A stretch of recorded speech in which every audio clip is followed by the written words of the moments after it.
sumamba, magpasalamat sa ating Panginoon. Tayo na kumanta, sumayaw sa saliw ng tugtugan, kay inang pagmasdan ang nagkakaisa at sama-sama magkakapatid.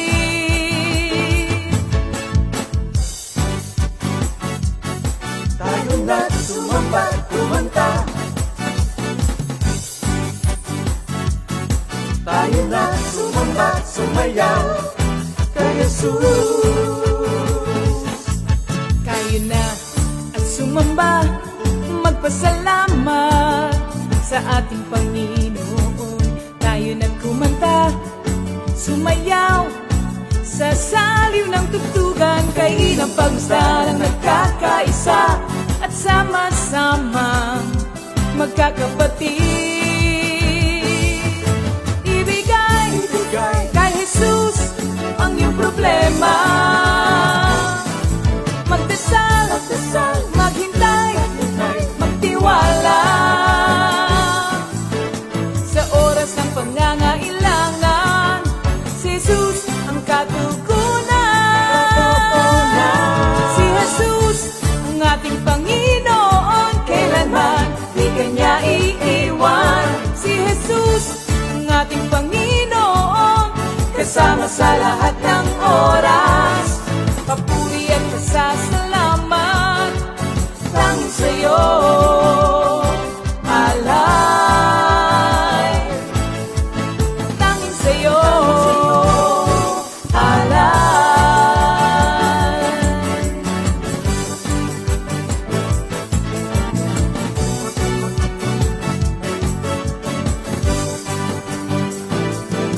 Si Jesus ang ating Panginoon, kailanman di kanya iiwan. Si Jesus ang ating Panginoon, kasama sa lahat ng oras. Si Jesus ang ating Panginoon, kailanman di kanya iiwan. Si Jesus ang ating Panginoon, kasama sa lahat ng oras.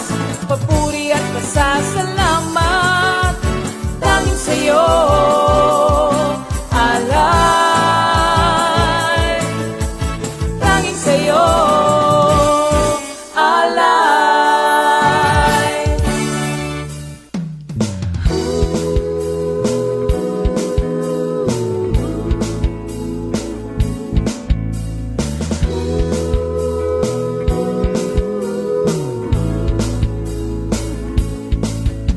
Pinagpalang buhay ang kaloob ng Diyos sa lahat ng tao. May takot sa Kanya. Pinagpalang buhay ang kaloob ng Diyos sa lahat ng tao. Nagtitiwala. Praise the Lord! Hallelujah! Glory to God! Yan. Purihin ang Panginoong Diyos. Magandang gabi sa ating lahat, mga kapatid. And once again, welcome to our midweek Bible study. Yan. Purihin ang Panginoong Diyos. Patuloy tayo magpasalamat sa Kanyang dakilang katapatan sa atin. Sapagkat hindi siya nagsasawa na magbigay ng panahon o pagkakataon na tayo laging makarinig ng Kanyang magandang balita. So before anything else, manalangin po muna tayo, mga kapatid, for the guidance ng Banal na Espiritu. Hallelujah, hallelujah, hallelujah. Purihin ka, o dakilang Diyos Ama sa langit, Diyos naming dakila at mapagmahal. Tunay ang pag-ibig mo na patuloy niyo po kami pinagkakalooban ng kalayaan na makarinig ng iyong magandang balita. Kaya sa gabing ito, narito po kaming lahat na magkakapatid. Iniaalay namin ang aming mga sarili sa iyo bilang buhay na handog para gumanap ng iyong mga kalooban, Panginoon. Kaya sa gabing ito, Lord, bukas puso po namin tatanggapin ang iyong mga salita upang ito ang magpalago sa aming pananampalataya sa iyo, magpalakas sa amin upang maging kalakasan din kami ng aming kapwa. Kaya Lord, mangusap po kayo sa aming lahat, makikinig po kami. At dalangin po namin ang gabay at patnubay ng iyong banal na Espiritu ay sumaamin. Sapagkat kulang po ang aming kaisipan upang maabot namin ang iyong ganap na kalooban. Kaya Lord, manguna po kayo at we ask for thy anointing to be upon the minister that you're gonna use for tonight's preaching. And also, Lord, sa praise and worship team, Panginoon, pagpalain niyo po. And we ask for thy anointing to be upon them. Kaya sa iyo, Ama, ang pinakamataas na kapurihan, kadakilaan, at kaluwalhatian. Ito ang samot dalangin namin sa matamis na pangalan ng iyong anak na si Jesus. Amen. Thank you, Lord. So mga kapatid, bago tayo magpatuloy, narito po yung ating mga announcement, activities ng ating community. Magkakaroon po tayo ng East Anniversary. Yan. Ang ganda po nitong anniversary nito. Alam niyo kung bakit? Parang magsasama-sama ang mga kapatiran sa isang lugar kasi po masyadong malaki yung lugar na paggaganapan at more than enough para maka-attend ang iba pang mga branches natin. No, ha? Joint Metro Manila Fellowship ang anniversary ng East. August 18, 2024 at 1 Cainta Auditorium. Cainta High School. Yan. Ang address po ay A. Bonifacio Avenue, Cainta, Rizal. At ito po ay magsisimula ng alas 8 ng umaga. Be there early para makasama tayo sa pag-aawitan, pagpupuri sa ating Panginoon. And of course, meron po tayong LSS Halo na Sugbo Mendez sa August 17. Sabado po ito. At magsisimula rin po ng alas 8 ng umaga. At ito po gaganapin sa Ulais Resort, no? Carasuchi, Mendez, Cavite, Tagaytay. And also, meron din pong LSS na magaganap sa Quezon City, Makati at Bulacan. Excuse me. Ito po ang mga imbitado sa LSS. Quezon City, Makati at Bulacan. At ito'y gaganapin sa Makati, sa Cramsis on September 14. Yan ha, malinaw po mga kapatid. No? Invited ang mga kapatiran from Makati, Bulacan at Quezon City. At Cramsis, Makati, September 14. Kung natin kakalimutan yan. At hindi rin natin kakalimutan ang mga nagse-celebrate ng special day nila. Yan. Today is August 7, 2024. Happy birthday, Sister Leia Soriaga. Happy birthday, sis. Sister Meryl Arellano. Brother Ruel Miranda. Sister G. Guerrero. Yan. And Brother Eric Sahul. Happy birthday. Happy birthday mga kapatid and enjoy your day.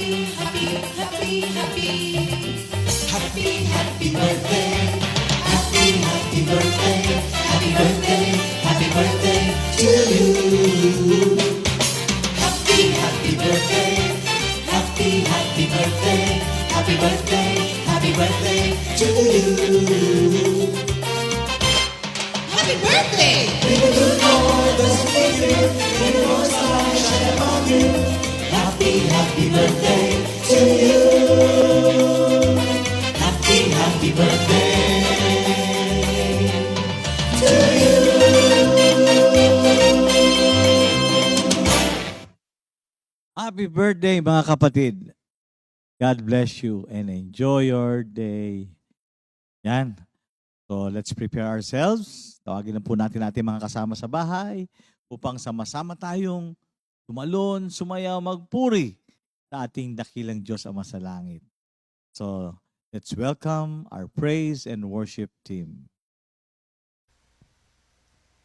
Hallelujah, hallelujah. Salamat sa Panginoon sa pagbibigay naman sa atin ng pagkakataon upang tayo ay makapagpuri at sumamba sa ating Panginoon. Hallelujah.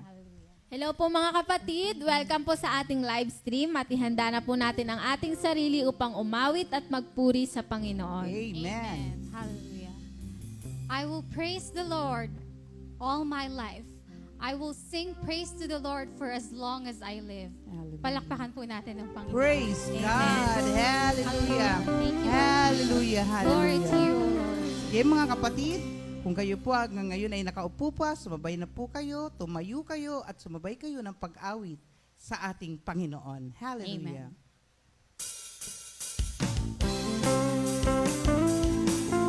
Di ko na malilimutan.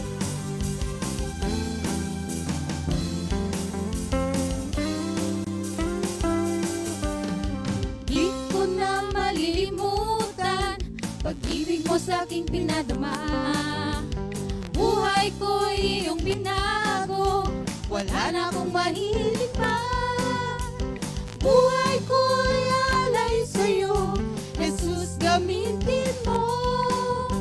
Ikaw lang ang paglilingkuran sa buong buhay ko. Kaya't Kristo, ako'y gamitin mo. Si Yahweh papurihan. Si Yahweh ay papurihan, buong pusong paglilingkuran. Buhay ko'y iyong inayos, sa kasalan ay tinubos. Buhay ko'y alay sa'yo, Jesus, gamitin mo.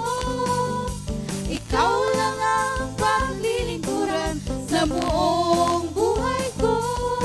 Kaya Kristo, ako'y gamitin mo. Saan pa? Di ko na malilimutan. Di ko na malilimutan pag-ibig mo sa aking pinadama. Buhay ko iyong binago, wala na akong mahilig pa.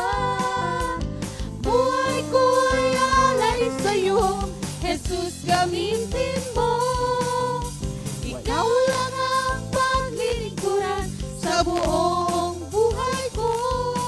Kaya't Kristo, ako'y gamitin mo. Si Yahweh papurihan.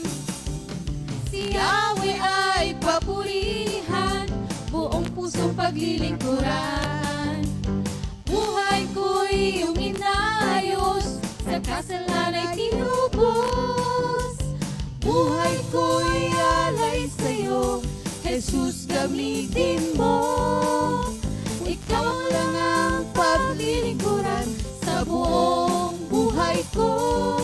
Kaya Kristo, ako'y gamitin mo. Saan pa pupunta? Sa'yo lang liligaya. O Jesus, pupurihin kita. Dahil sa'yo, makulay ang buhay ko. Saan pa pupunta? Saan pa pupunta? Sa'yo lang liligaya. O Jesus, pupurihin kita. Dahil sa'yo, makulay ang buhay ko.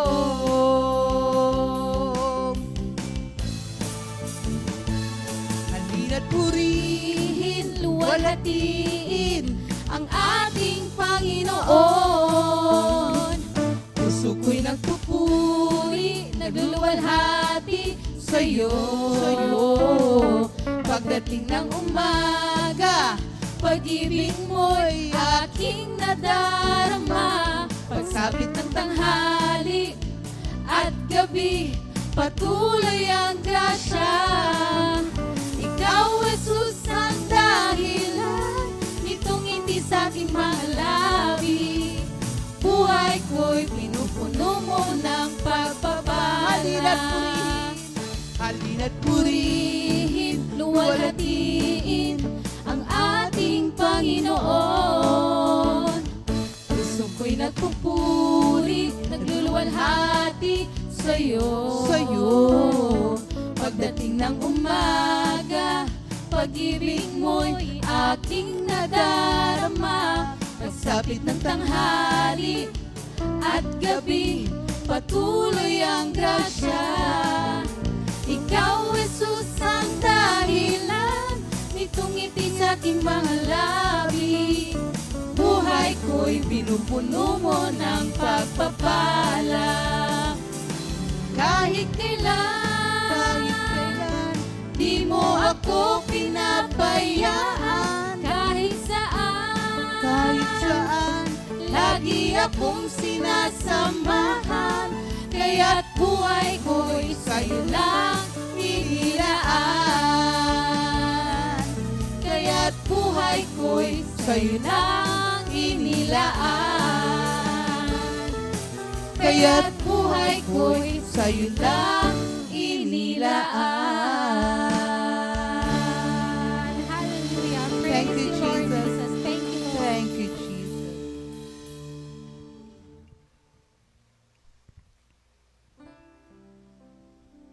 Patuloy po tayong sumamba sa ating Panginoon.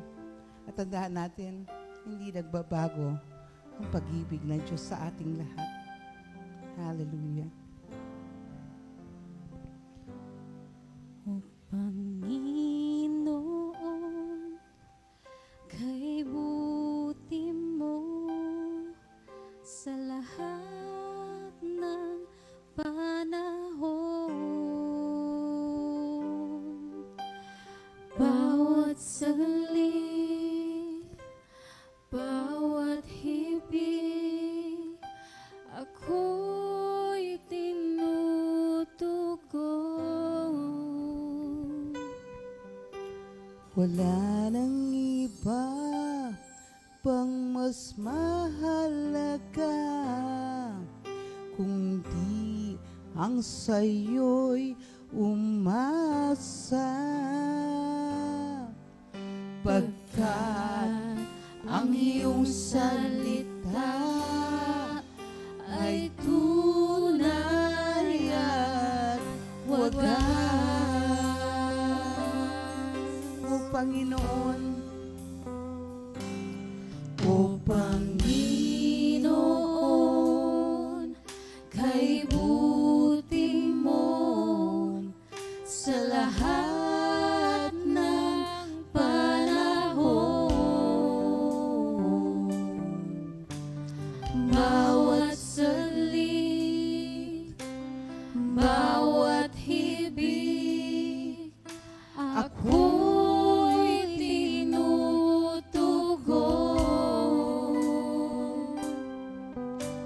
Wala nang iba pang mas mahalaga kundi ang sa'yo'y umasa. Pagkat ang iyong salita ay tunay at wagas.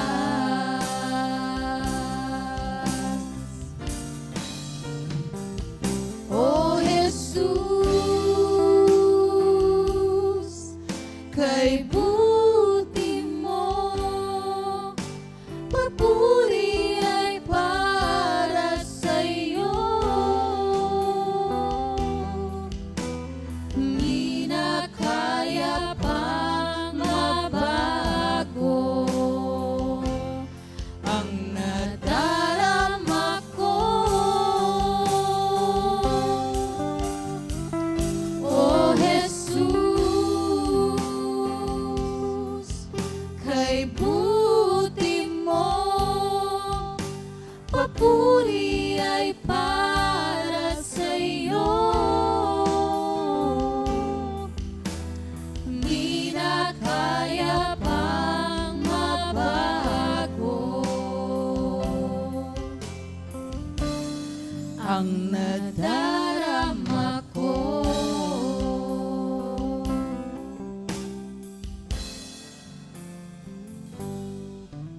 Pupurihin kita ng buong puso ko, ng buong lakas at kaluluwa ko. Itaas banal na ngalan mo, ngayon at magpakailan pa man. Ihahayag ko kabutihan mo, Jesus.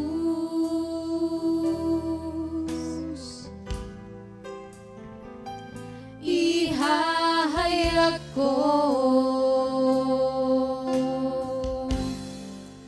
ang pag-ibig mo, Jesus. Kailanman di ka nagkulang.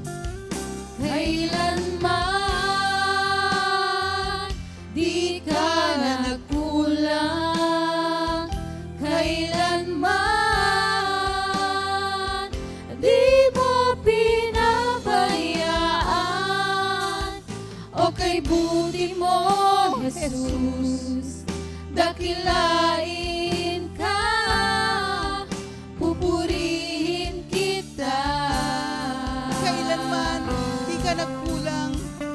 Kailanman di ka na nagkulang. Kailanman di mo pinabayaan. O kay buti mo, Jesus, dakilain ka, pupurihin kita. Minsan pa, sabihin natin sa Panginoon, Kailanman di ka na nagkulang. Kailanman di mo pinabayaan.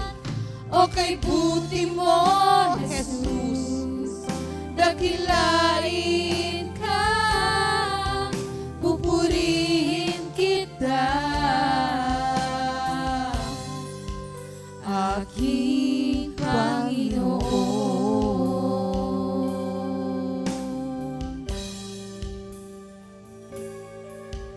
pupurihin kita.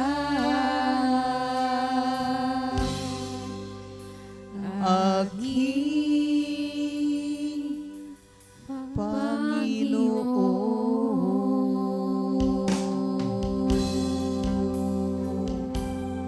hallelujah.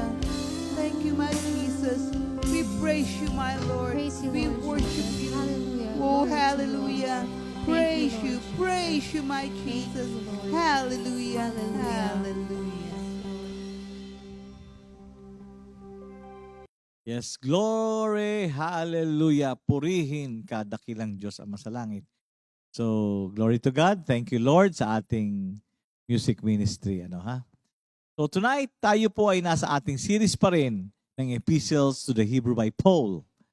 Sa pagpapatuloy pa din po sa chapter 10. Yan. And tonight, makakasama po natin ang ating butihing pastor. Yan. From Tagaytay. Tagaytay ba yun? Let's welcome Pastor Romy Cabral. Magandang araw, hapon, tanghali, gabi sa ating lahat. Good day, blessed day mga kapatid. Palagi ang sumusubaybay sa ating Bible study every Wednesday. At ay ready nyo na po ang inyong mga pangangailangan sa ating Bible study. At napakaganda ng ating topic na pag-uusapan. Ito'y kailangan na lahat ng Kristiyano. Kaya bago tayo magpatuloy, tayo po muna ay mananalangin. Hallelujah, hallelujah, hallelujah. Heavenly Father, Almighty God, in the most powerful name of your Son, Jesus Christ, through the power of the Holy Spirit, andito po kami, Panginoon, nangangailangan ng iyong basbas, ng bendisyon, ng iyong pagpapala, ng anointing, nang sa gano'n ang aming pag-uusapan, pag-aaral ay mag-glorify ang pangalan mo at mabless ang lahat ng makikinig at ang sambayan ng Kristiyano. Pagpalain niyo po itong aming segment na ito upang magpalakas ng mananampalataya dahil sa panahong ito'y Lord, kailangan ng mga taong lumakas, sumigla, at ma-enjoy nila ang life. At ang kailangan nila ay ang pag-aaral natin sa gabing ito. Kaya maraming po salamat, Lord, sa pagsama sa amin upang maging pagpapala kami sa lahat ng makikinig, sa lahat ng listener. Thank you, Lord. Thank you, Lord. In Jesus' name we pray. Amen. God bless you all. Magandang gabi sa ating lahat, mga kapatid. Tayo po ngayon ay narito sa ating Comfy Bible Study every Wednesday. Kailangan po lagi nating isubaybay ito na sa ganun, yung mga pinag-aaralan, ito po ay kailangan ng ating spiritual life. Tandaan natin, tayo ay tatlong bahagi. Body, soul, and spirit. Ang ating body, kumain ng kanin, at kanina ng ulam na sugpo, sinigang na sugpo, masarap. Sa physical ang katawan niyan. Pero yung ating soul and spirit, kailangan rin ng pagkain. At ang pagkain ito ay ang salita ng Diyos. Itong ating pag-uusapan. At ngayon po, ang ating pag-uusapan ay sa Hebrews chapter 10, verses 24 and 25. Dalawang verse lang po. Yan, naka-ready na po ba tayo para makinig sa salita ng Diyos? Hebrews 10, 24 and 25. Hallelujah, hallelujah, hallelujah. At sikapin nating mapukaw ang damdamin ng bawat isa sa pag-ibig sa kapwa at sa paggawa ng mabuti. Verse 25. At huwag kaligtaan ang pagdalo sa ating mga pagtitipon gaya ng ginawa ng ilan, kundi palakasin ang loob ng isa't isa, lalo na ngayong nakikita nating nalalapit na ang pagdating ng Panginoon. Mga kapatid, ang mabuting balita ng ating Panginoon. Ang atid-atid nito ay pagpapala sa atin. Sabi nga sa verse Colossians 1, 5 and 6, ang mabuting balita ang daladalay pagpapala. Kaya sa lahat ng makikinig ng ating Bible study ito, tanggapin nyo na agad ang pagpapalang espiritual at kasunod na ang pagpapalang material at pisikal. Kaya kailangan mauna lagi ang spiritual. Kaya nga sabi sa Matthew 6:33, seek ye first the kingdom of God and His righteousness, in all these things shall be added unto you. Yung lahat ng kailangan mo, i-add niya. Pag sinik mo muna ang kingdom of God. At sa Proverbs 3, 5 and 6, do not put God first in everything you do. And He will direct and crown your efforts with success. Nakita niyo naman, sa bandang huli, laging success, in all these things shall be added unto you. Ang dami nating hinahangad sa buhay. Ang dami nating iniisip. Ang dami nating gusto. Pero pag hindi natin sinunod ang organizational chart ni Lord na put Him first, submit yourself to God, offer yourself to God in Romans 12, pag inuna po natin yon, in all these things shall be added unto you. Marami tayong pangarap, marami tayong desire. Pero ano sabi nga? Sa Psalm 37 verse 4, seek your happiness in the Lord and He will give the desire of your heart. Seek your happiness. Kay Lord, sa Diyos mo hanapin ang iyong pangarap, ang iyong gusto at ang lahat mong pangarap ay matutupad. Seek your happiness in the Lord and He will give the desire of your heart. Ayan, thank you Lord. Kaya kapag sinik natin ang kingdom of God by hearing, studying the Word of God, nasisik na, pumapasok na tayo sa kingdom of God. Pumapasok na tayo sa kingdom of God na punong-puno ng pagpapala, punong-puno ng pangako, punong-puno ng pag-asa, kagalakan, pag ikay nasa kingdom of God. Pero pag ikay umalis sa kingdom of God, ayan, doon ang hindi na maganda mangyayari. Kasi siyempre, tayo ay lumalapit sa Kanya bilang pag-acknowledge na siya nga ang nag-iisang Diyos at wala nang iba. Bagamat yung iba'y maraming pinaniniwalaan, pero iisa lamang ang tunay na Diyos na lumikha ng langit at lupa. Yun na lamang isa, maximum na yun. Grabe na yun. Matindi na yun, yung lumikha ka ng langit at lupa. Walang ibang Diyos na makalilikha niyan. At walang ibang Diyos na nag-claim na siyang gumawa ng langit at lupa. At ng lahat ng bagay na yan. Kaya nasa tunay na Diyos tayo mga kapatid. Kaya wag tayong aalis sa patuloy na pag-aaral, pakikinig.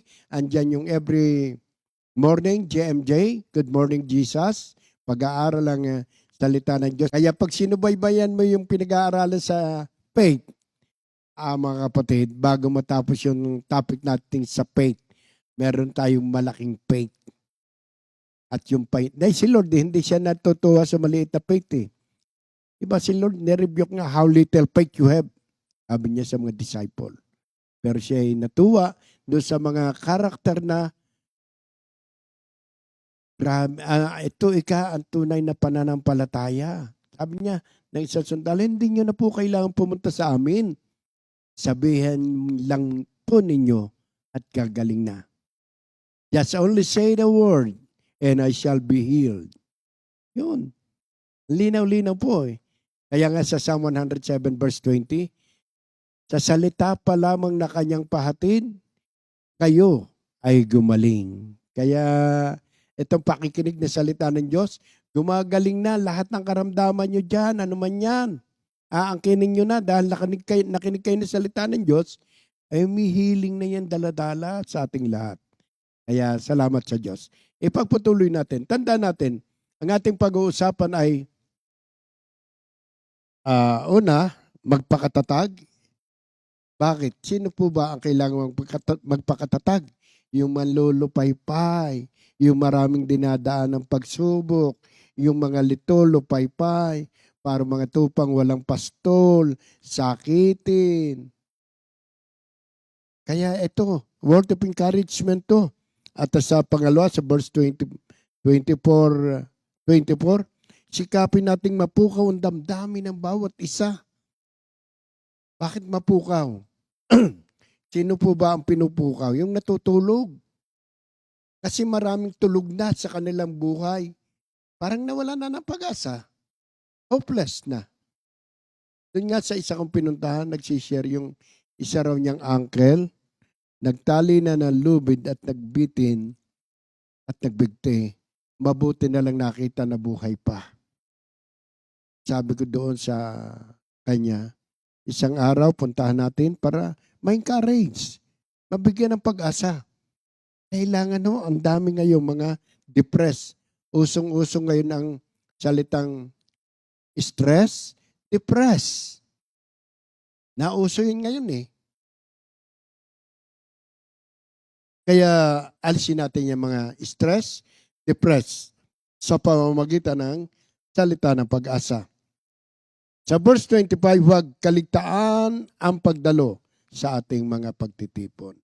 Yan ang dahilan kung bakit itinuturo ang Biblia to encourage people, para ma-encourage, ma-invite sa gawain. Glory to God po. Marami akong nakikita sa lahat ng pinupuntahan ko. Ang daming mga may problema, may sakit, may alalahanin, naghihirap. Yun nga parang sabi nga sa Matthew 9:35-37, parang mga tupang walang pastol. Ay tayong mga Kristiyano, tayo yung pastol na sinusugo ni Lord.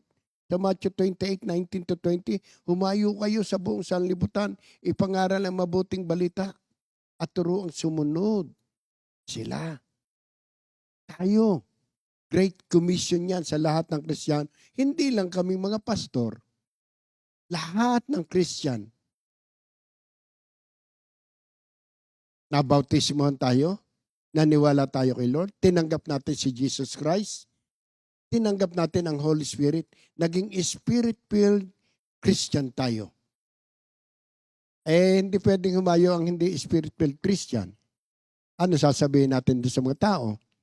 Tungkol sa iyong success, tungkol sa iyong sarili, kaya puro ako, akin. Hindi ganoon. Kapag tayo humayo at pinadala sa iba't ibang lugar, kumausap ng mga tao, laging si Lord ang isi-share natin. Laging ang pangalan ni Jesus. Laging may pag-asa kay Jesus. Kaya malaki ang responsibilidad natin. Meron nga pong akong ilang katanungan dito, mga kapatid. Tungkol dito sa Hebrews 10:24 and 25. Mga questionnaire. How can I encourage people? Paano nga ba natin i-encourage sa mga people? Sino ba i-encourage natin? Yung mga discouraged. Yung hindi charismatic pa. Yung mga problematic na tao. Tayong mga charismatic na spirit-filled na tayo. Na filled of joy na tayo. We have the power of the Holy Spirit already. So nasa atin na yan. Number 2 question. Who can I pray for? Sinong pagpipray ko? Adi yung mga taong lito lupay-pay, sakitin. At ang priority nating ilalapit ating pamilya, ating lahi. Number 3, who can I build up? Sino ang i-build up ko? Sino yung palalakasin ko? Yung nalulupay-pay, yung nanghihina. How can I stir others up to love and good works to help them and grow in their relationship with Christ? Sino yung mga taong i-stir up, palalakasin? Stir mo, uy, may pag-asa pa kay Lord. Uy, may pag-asa kay Jesus. At pag ganun ang ating sinabi, ma-encourage ang mga tao. Alam nyo, nasa panahon tayo ngayon. Nasa last day na nga tayo eh. Nasa huling araw na tayo. Ano mga sign? Ipangangaral ang mabuting balita at saka sa lahat, sa kaduluduluhan at saka darating ang wakas. Kailan ba ipinangangaral? Ngayon. Ngayong panahong ito. Lahat ng churches, mainit na nangangaral na salita ng Diyos. Ni-stir up natin ang panahong ito kasi. Andyan ang baha, andyan ang COVID, andyan kung ano-ano, andyan trangkaso, ang lahat ng uri na sakit. Kanina lang doon sa kainan. Sabi ng isa, ako may prostate cancer. Prostate test. O pag tinanong mo pa yung iba, sila rin daw. Pag nagkaedad raw, meron na rin daw sila. Eh bakit ka gagaya? Huwag kang gumaya. Hayaan mo na sila kung gusto nila yun, dinideclare nila. Pero tayo, wag kang magdideclare ng negative. Huwag mo sasabihin laging may sakit ka, mataas ang dugo mo, high blood ka. No. Ang Diyos mismo hindi natutuwa. Pero ang demonyo, tuwan-tuwa pag puro negative ang maririnig sa bibig mo. Hindi siya all-knowing. Only God is all-knowing. Siya lamang ang Diyos na alam niya lahat. Walang lihim sa Kanya. Kaya ang devil, pinakikinggan niya ang mga negatibo mong sasabihin, ang itsura ng mukha mo pag laging malungkot. Diba ano nga sabi sa Proverbs 17:22? Ang taong malungkutin, unti-unting mamamatay. Ayan. Huwag ka lang malulungkot, mamamatay ka agad. At ang taong masayahin, hahaba ang buhay. Kita niyo yung matatandang kababaihan, yung pinupuntahan ko nga, 97 years old, masaya pa siya. Lagi kami nagbe-bless, binibendisyon na niya kami, nagbabasa ng Bible, naglalakad, nang walang naakay, nagsishare sa prayer meeting. Ang ginagawa niya maghapong nagbabasa ng Bible kasi wala na naman siyang gagawin. Nasa bahay na lang. Hindi kang ano-anong gagawin. Pag ikaw lamang nakatingin lagi sa kawalan, malayo ang tingin, wala namang tinitingnan. Isip ng isip, may isip naman. Hindi, walang isip pa. Kaya mga kapatid, ito na yung time para ma-encourage ang mga tao. Dito sa Hebrews 10:24 and 25, ito yung maganda positibong preaching, positibong salita ng Diyos para ma-encourage. At ito ay napapanahon para isabihin, i-share sa mga tao, this is the day to be saved. Today is the day to be saved. This is the day of the Lord's victory. Ito na yung araw. Malapit na siyang dumating. Ay baka dumating siya, maiwan tayo. Kaya mag-ready tayo. Dito sa Hebrews 1 hanggang 23, talking about how Jesus has paid the price for our sins, that He has entered into the most holy place with His blood, paid the price for our sins, so that now you and I can enter into the most holy place. The curtain has been torn into two. Yan, natapos na ni Lord eh. Nakapasok na tayo sa dakong kabanal-banalan. Yung pagkamatay niya, yung kanyang dugo. Kaya sabi niya doon sa verse 19 ng Hebrews 10, let us come near to God. Lapit na kay Lord. Diba sabi niya sa Matthew 11:28, come to me all of you who are tired for carrying heavy loads, and I will give you rest. Ganun kasimple. Come to me. And asan si Lord? Doon sa verse 25, kung saan merong fellowship, pagtitipon. Sa Matthew 18, kung saan merong 2 or 3 gather in His name, He is there. Kaya pag tayo pumunta sa mga taong kung saan yung pinag-uusapay si Lord, ay ang bait ni Lord, ang buti ni Lord, ay pinagpala ko ni Lord, andun si Lord. Pero pag ang tayo narinig niya nagmamarites, wala doon si Lord. Kasi malibang pinag-uusapan si Jesus, ang ginawa ng Diyos sa buhay ng tao, naroon si Lord. Pero pag nag-usapay buhay ng may buhay, wala doon si Lord. Pag wala doon si Lord, sinong naroon? Alam niyo na kung sino, yung kaaway. Kaya sa mga masisipag magmarites, wag na. Kung gusto niyong lumago sa pananampalataya, wag nang pag-usapan ng buhay ng may buhay. Yung buhay mo na lang, lagi mo i-share kay Lord. Amen? So let us encourage one another. Ito ang panahon para mag-encourage. Ito ang panahon para ang tao'y i-motivate, turuan, alalayan. Doon po sa aking pinagpapakargahan ng gasolina, meron doong nakikita akong babaeng payat. May siya nagagasolina. Sabi ko, marunong ka ba mag-pray? Kilala ba si Jesus? Ay, opo. Umating ka ng fellowship sa Kalo, ha? Opo, sige po, magpapaalam ako sa aking boss. Alam niyo kung bakit madali siya makausap ko? Tuwing ako'y magkakarga, binibigyan ko ng tip, 50 pesos. Kasi payat nga eh. Hanggang sa nagkwento sa akin. Sabi niya, ganito eh. May problema nga ako, ganyan ganito, may sakit ako, ganyan ganito. O, tingnan nyo na.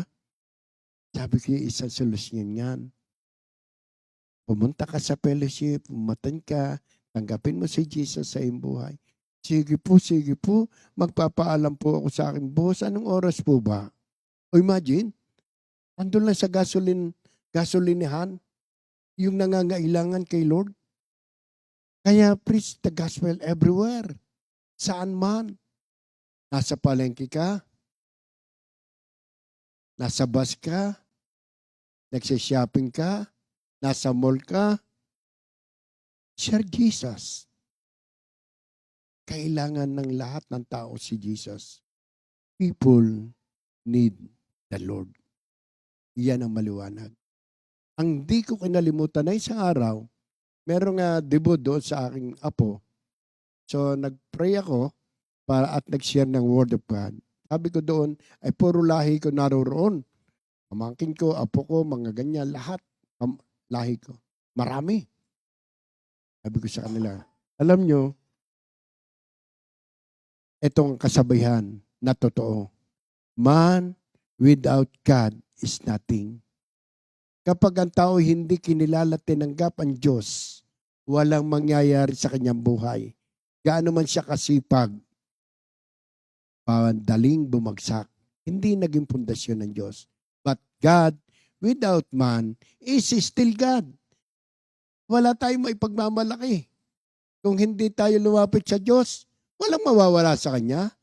Hindi mababawasan ang pagkanyang Diyos, pero sa atin, malaki ang mawawala kapag hindi tayo lumapit sa Diyos. Dahil ang lahat ng kasagutan sa ating panalangin ay nagmumula sa Diyos. Basahin po natin. Tayo, mga Christian, tinanggap natin si Jesus Christ. Kaya sa pagkakatanggap natin sa Kanya, napuspos tayo ng Espiritu Santo. Meron nga pong mga LSS sa amin, sa Carlo Mendez Kailaway, ay August 17. Yung mga gustong dumalo po sa Olais Resort, welcome na welcome po kayo. Wala pong bayad. Wala po. Magbaon lang kayo ng inyong pagkain para hindi na tayo bumayad sa pagkain. Kanya-kanya ng baon. Para mapuspos ang Holy Spirit, kailangan na may baptism. Pero yung hindi pa nababaptize, ganun rin po. Nasanib na rin ang Holy Spirit. Natandaan nyo sa Acts chapter 2. At ang lahat ng tumanggap kay Lord ay may Holy Spirit na sa kanyang katauhan. Tingnan nyo po, dito sa Isaiah 61. Pero bago po yung Isaiah 61, basahin ko muna itong pinagbili ng Diyos to encourage my people. Sabi niya sa Isaiah 40, verses 1 and 2. Aliwin ninyo ang aking bayan, ang sabi ng Diyos. Aliwin ninyo sila. Inyong ibalita sa bayang Jerusalem na hinango ko na sila sa pagkaalipin, pagkat nagbayad na sila ng ibayo sa pagkakasalang ginawa sa akin. Aliwin nyo. Encourage. Tayo mga Christian, hindi check ng check. Oy, hindi gusto ni Lord yan. Oy, gagagalit si Lord. Hindi ganoon. Ang bilin sa atin, aliwin ninyo ang aking bayan. Bakit aliwin?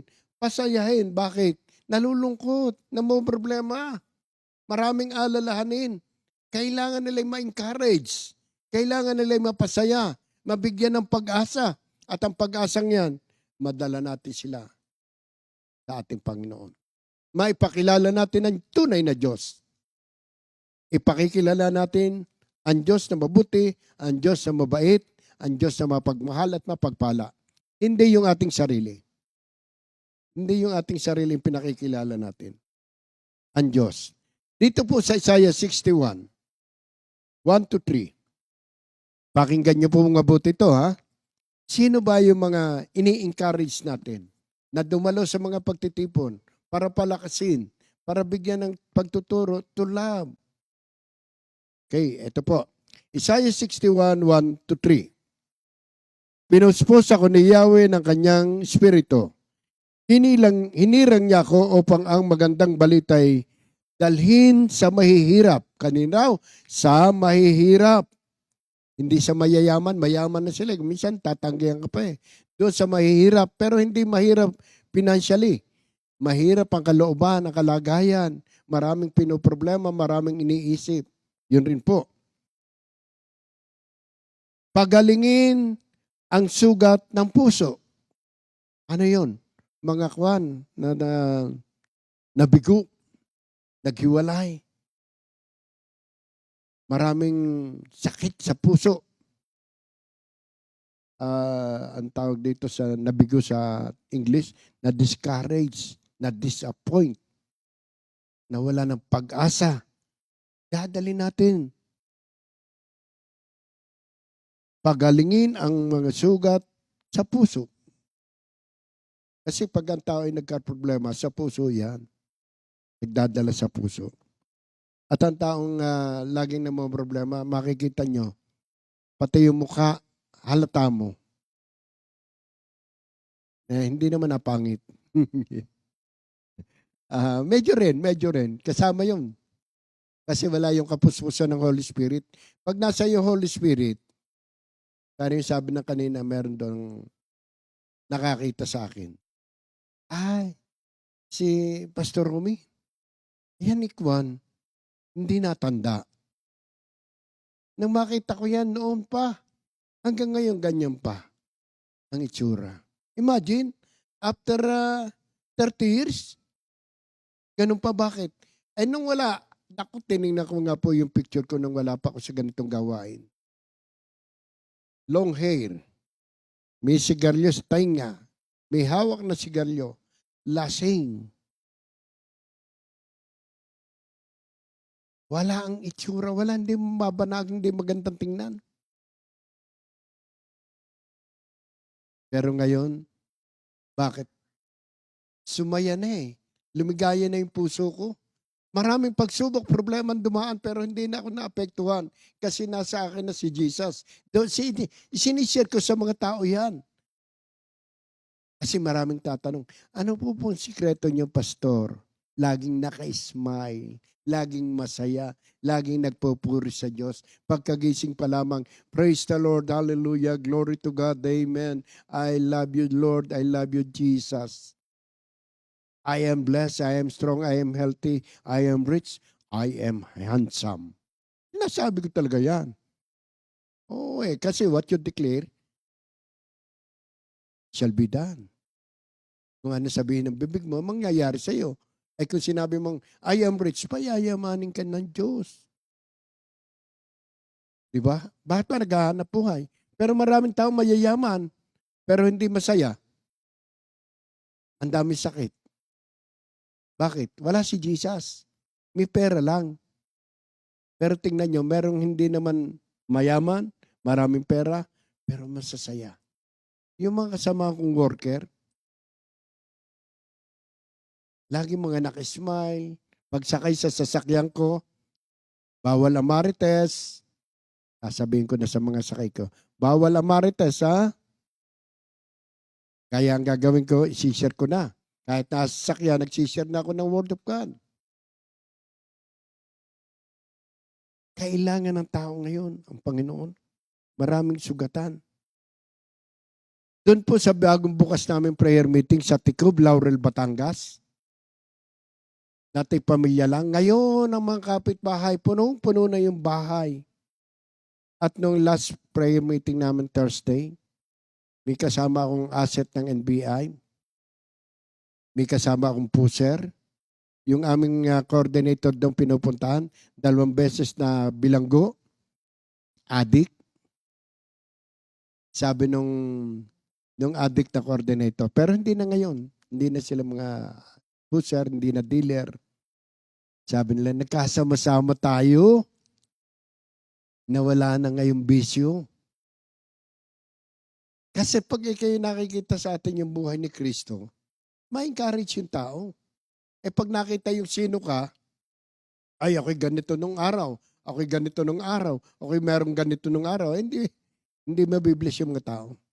Pag isinare natin si Jesus, 100%, kapag itinaas siya, akitin niya ang buong bayan.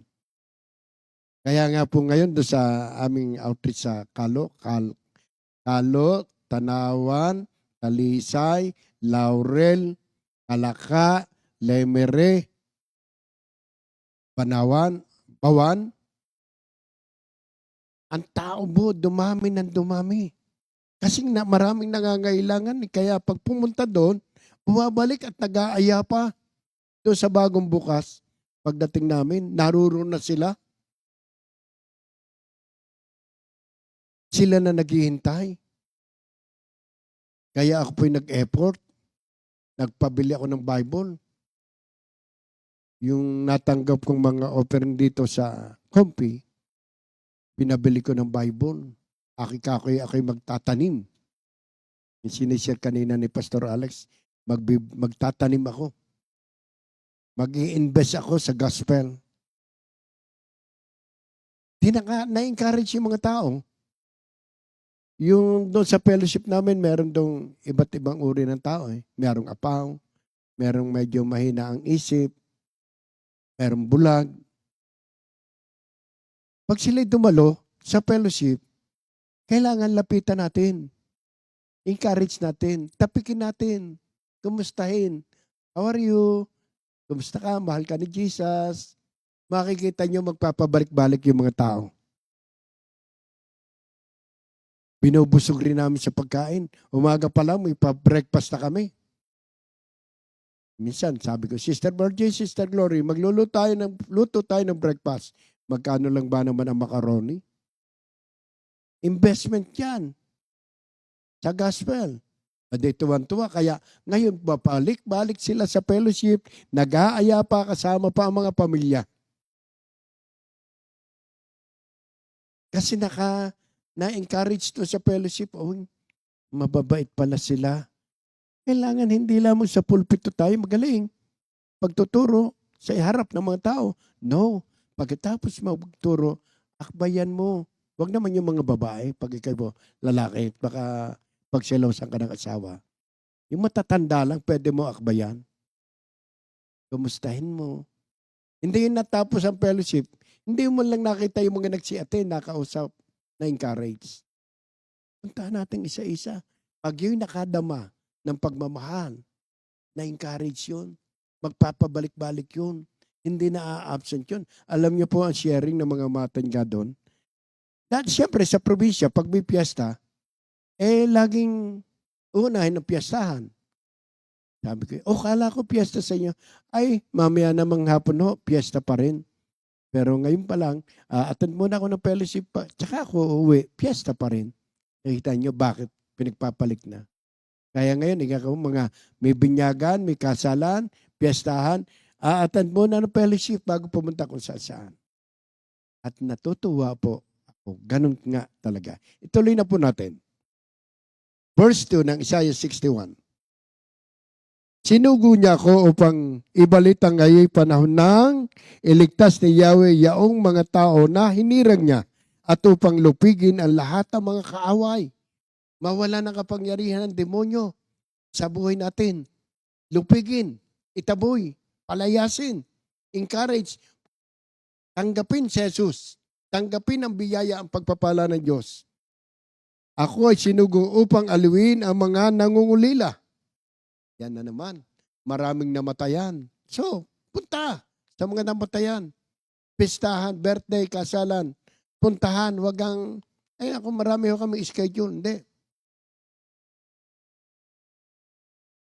Kaya nga po kami, may logbook na eh. Saan ba may birthday na nagpre-request? Kasalan, matandang nag-birthday. Alam nyo, pag napuntahan, tuwang-tuwang-tuwa sila. Tapos doon sa birthday yang yon, hindi maaring hindi tayo magpe-prayer meeting. Mag-evangelization. Birthday, evangelization. Kasalan, evangelization.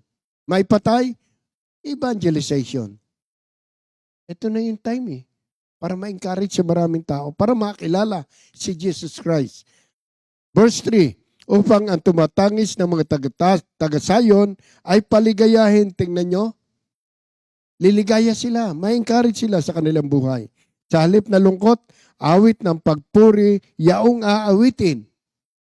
Hindi na ang aawitin, lonely, I Mr. Lonely. Hindi na. Masaya akong naglilingkod sa ating Panginoon. Ay pag ganon. Mga tao nalungkutin, biglang kakanta. Hal ako ng Diyos, yan ay totoo. Yan. Mga kantang nakaka-encourage sa mga malulungkot na tao. Sa halip na lungkot, awit ng pagpuri, yaong aawitin. Ang Diyos na si Yahweh, iingatan sila at kakalingain. Sila ay uunlad na parang halamang itinanim at ang bawat isa ay pawang matuwid ang siyang gagawin. Sa kanyang ginawa, siya'y pupurihin. Kaya maganda mangyayari. Makikita natin ang resulta naman eh. Pati yung prayer meeting natin, makikita niyo po. Sabi ko nga sa mga kasamang kong worker sa Kalo, pag kayo dumating, sa inyong pupuntahan, magpe-prayer meeting, gagawad niyo yung sa Luke chapter 10 na ang kapayapaan ng Panginoon ay sa mga lugar na ito, hindi yung pandalas ka ng pasok. No. Bigay mo muna ang kapayapaan at pagkakain ka, yun lagi ko sinasabi pag ako na-assign dito. Huwag kang magre-request ng pagkain gusto mong ulam. Ay, gusto ko po adobong pusit. Hindi. Wala tayong karapatang mag-request. Ang sabi ng Biblia, painumin ka lang ng isang basong tubig, okay na yun, may gantimpala na sila. Ay ginagawa pa nilang kape, may tinapay. At pati yung mga walang pambili, pang pamerienda, huwag niyong piliting magpakain. Glory to God po ito. Meron akong binuksang isang prayer meeting sa Kalaka. Kapatid ng tatay ko na isa sa mahirap na pinakamahirap doon sa magkakapatid ng tatay ko. Ay yung mga pinsan buo ko doon, lahat sila mahirap dahil nagkaroon ng problema. Alam niyo po, nabuksan, buong pagdating namin, naroon lahat yung mga kapitbahay, nag-aati na kahit ginagabi na kami sa dami ng prayer meeting namin pinupuntahan. Alam niyo po, ginagawa namin, kasama ko yung mga workers, si Minister Ariel, Sister Birdie, Cap Mundo, Sister Glore. Sabi ko, sinong gusto mag-invest sa gospel? Mag-seed faith. Bibili tayong tinapay. Abutan sila ng pambili ng tinapay, tig 50 pesos. Bibili kami ng tinapay kay Josie, pilapil na pamangkin ko. May bakery. Ay pag nalamang dadalhin ko doon, dadagdagan pa. Kaya yung pinupuntahan namin, may meriendahan na kami. Nagmimerienda na lahat ng member, pati mga batang maliliit. Kaya dumami lalo. At alam nyo, nagulat na kami. Nung galing kami ng Friday uli, meron ng inihandang merienda. Ay alam ko, medyo wala. Sabi ko sa mga worker, wag na tayo kumain. Sabi ko, wag na, Ben. Wag na. Okay na kami, busog kami. Sabi ni Minister Arian, Yung, huwag naman nating tanggihan. Baka malungkot naman. Kasi nag-prepare, naganda sila. Natutuwa silang pakainin tayo. Di ba sabi mo, isang basong tubig lang, may ganti pa na. Kainin natin. Nagpospas pala. Sopas. Yung macaroni. So kinain namin, tuwan-tuwa kami. Tuwan-tuwa rin sila na kumain kami. Kaya kami ang nagdadala ng merienda ngayon, nagluluto na sila. Na-encourage sila na hindi sila binaliwala, tinulungan.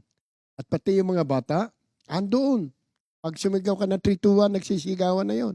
Mga bata, matatanda. Meron pa doon medyo naposes dati. 3 taong hindi lumalabas ng bahay. Ngayon, uma-attend na rin, active na. Kaya this is the day to be saved. God bless you all. Jesus loves us. Hallelujah. Heavenly Father, Almighty God, salamat po sa naganap na pag-aaral sapagkat nangangailangan ng maraming tao na ma-encourage, mapalakas. Maraming nalulungkot, kailangan silang mabigyan ng kasiyahan at tanging sa iyo lamang, Panginoon, ang kaligayahan. Today is the day to be saved, Panginoon. This is the day of the Lord's victory. Kay Lord, salamat. Patuloy mong pagpalain lahat na nakinig ngayon at sila'y i-share din nila sa maraming pantaong ngayon ay may mga pinagdaraanan. Gamitin mo po lahat na nakarinig ng pag-aaral na ito. Ma-share nila sa kanilang pamilya, sa kanilang lahi, mga kaibigan. Thank you, Lord, so much. I love you, Lord. In Jesus' name we pray. Amen. Amen. Jesus loves us. God bless you all. 2 Timothy 2:2. Hallelujah. 2 Timothy 2:2. Praise the Lord. 2 Timothy 2:2. You and me, let us proclaim the gospel. 2 Timothy 2:2. Hallelujah. 2 Timothy 2:2. Praise the Lord. 2 Timothy 2:2. You and me, let us proclaim the gospel.